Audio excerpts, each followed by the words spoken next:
Daniel, une tempête qui balaie le sud-est de l'Europe et qui s'est glissée vers le nord-est de l'Afrique.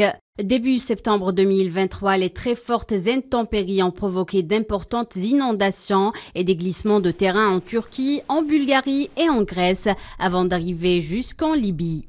Les experts en risque naturel pensent que ce phénomène météorologique est directement lié à l'épisode de forte chaleur que connaît le bassin méditerranéen.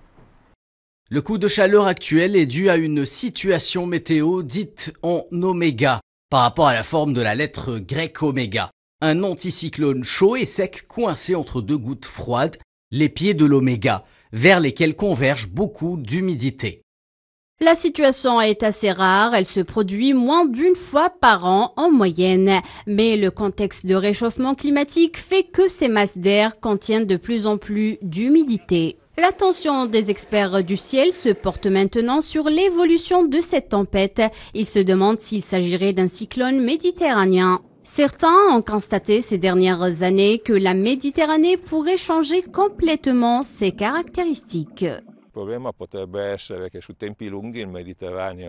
La mer Méditerranée est devenue un hotspot de ce qui se passe dans les océans de la planète.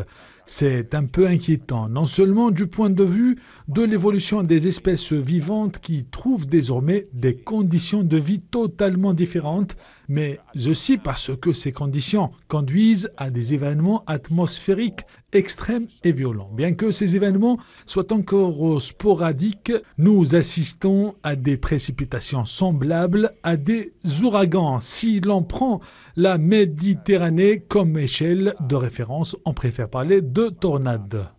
En attendant les dernières inflexions du ciel, la question se pose de l'adaptation des pays face à ces catastrophes coûteuses en vie et en matériel.